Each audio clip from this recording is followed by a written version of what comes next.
us begin. The first concept is purposes of developmental tasks. They are: 1. They are guidelines that enable individuals to know what societies expect of them at given ages. 2. Motivate individuals to do what the social group expects them to do at certain ages during their lives. 3. What lies ahead and what they will be expected to do when they reach their next stage of development. Ibig sabihin, class, ang developmental tasks ay parang social roadmap. May expectation ang society sa bawat age level. Bilang bata, inaasahang susunod ka sa magulang. Bilang teenager, inaasahang nagde-develop ka ng identity. Bilang adult, expected ka na maging responsible. Kapag hindi na-achieve ang developmental tasks, maaring magkaroon ng behavioral problems. At sa criminology, failure in developmental tasks can sometimes relate to delinquency or antisocial tendencies. Now let us move to psychosexual stages of development. Freud believes that all human beings pass through a series of psychosexual stages, each stage dominated by the development and sensitivity in a particular erogenous or measure giving a spot in the body. If individuals are unsuccessful in resolving the conflict, their frustration becomes chronic and remains a central feature of their psychological makeup. As a result of their frustration or overindulgence, individuals experience fixation at a particular stage of their development. Fixation, the tendency to stay at a particular stage. The individuals troubled by the conflict that characterizes the stage and seek to reduce it by means of the behavior characteristics of that stage. Sa madaling salita, ayon kay Freud, personality is formed through stages. Bawat stage may conflict. Kapag hindi na-resolve ang conflict, nagkakaroon ng fixation. At ang fixation na ito, maaring lumabas sa adulthood as unhealthy behavior patterns. Let us now discuss the 5 stages. First is the oral stage, 0 to 18 months. This is the first psychosexual stage in which the infant's source of ID gratification is the mouth. Infant gets pleasure from sucking and swallowing. Later, when he has teeth, infant enjoys the aggressive pleasure of biting and chewing. A child who is frustrated at this stage may develop an adult personality that is characterized by pessimism, envy, and suspicion. The overindulged child may develop to be optimistic, gullible, and full of admiration for others. Sa stage na ito, ang mouth ang source ng pleasure. Dito na de-develop ang basic trust. Kapag kulang sa aruga o affection, maaring lumaki ang bata na insecure, suspicious, o pessimistic. Kapag sobra naman ang indulgence, maaring maging gullible or overly dependent. Sa victimology, ang pagiging gullible ay maaring maging risk factor sa pagiging victim ng fraud or manipulation. Next is the anal stage, second to the 3rd year of life.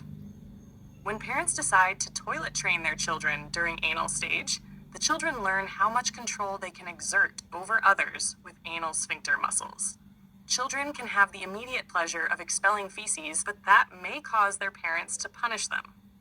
This represents the conflict between the id, which derives pleasure from the expulsion of bodily wastes, and the superego, which represents external pressure to control bodily functions. If the parents are too lenient in this conflict, it will result in the formation of an anal expulsive character of the child who is disorganized, reckless, and defiant. Conversely, a child may opt to retain feces, thereby spiting his parents, and may develop an anal retentive character. Dito nagsisimula ang discipline and self-control. Kung masyadong strict ang magulang, maaring lumaki ang bata na overly rigid or perfectionist. Kung masyadong lenient, maaring maging reckless at disorganized. In criminology, poor impulse control and lack of discipline may later contribute to deviant behavior. Next is the phallic stage, 4th to 5th year of life. Genitals become the primary source of pleasure. The child's erotic pleasure focuses on masturbation, that is, on self-manipulation of the genitals. He develops a sexual attraction to the parent of the opposite sex. Boys develop unconscious desires for their mother and become rivals with their father for her affection. This reminiscent with Little Hand's case study. So the boys develop a fear that their father will punish them for these feelings, castration anxiety, so decide to identify with him rather than fight him. As a result, the boy develops masculine characteristics and repress his sexual feelings towards his mother. Oedipus complex. This refers to an instance wherein boys build up a warm and loving relationship with mothers, mommy's boy. Electra complex. This refers to an occasion wherein girls experience an intense emotional attachment for their fathers, daddy's girl. Sa stage na ito, nabubuo ang gender identity at authority recognition. Dito natututo ang bata kung paano i-handle ang feelings of rivalry at authority.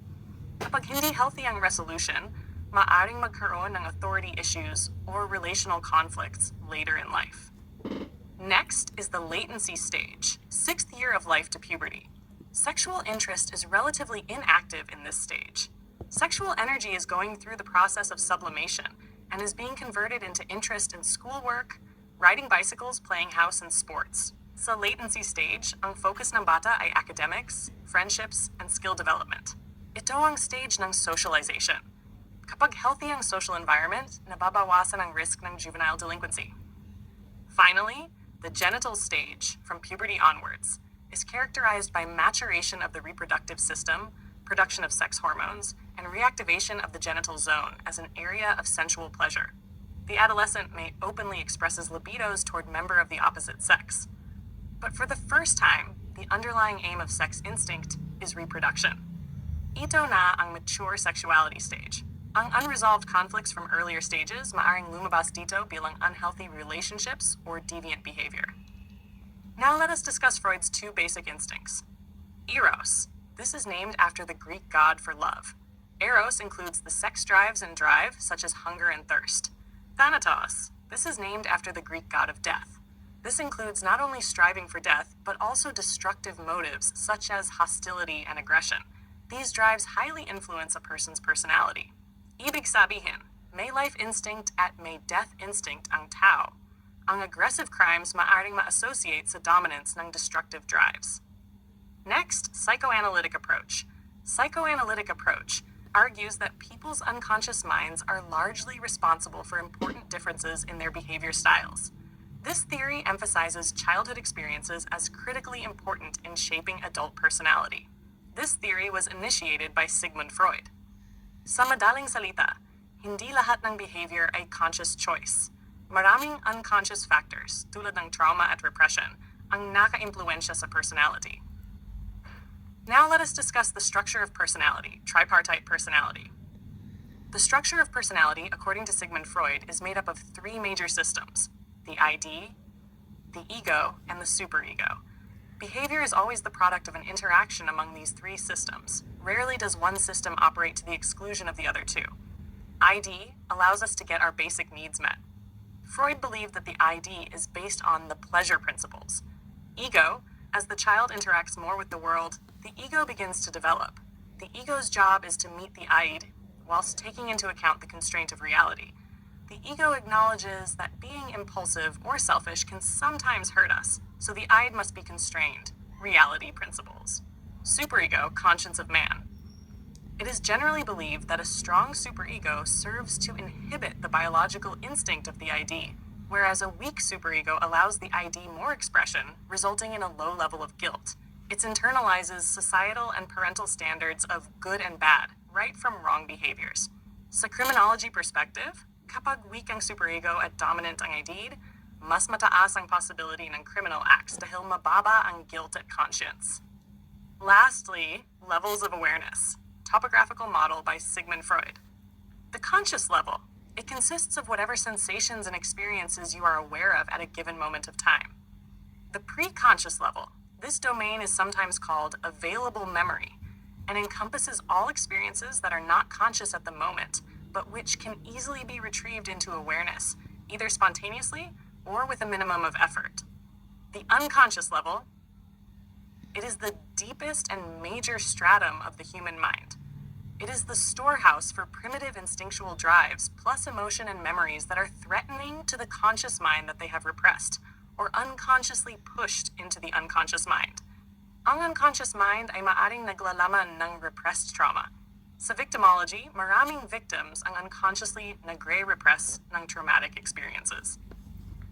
To conclude, Freud's theory teaches us that personality development begins in childhood. Unresolved conflicts may shape behavior patterns. As future criminologists, understanding these psychological foundations helps us analyze offenders and victims, not just legally, but behaviorally and psychologically.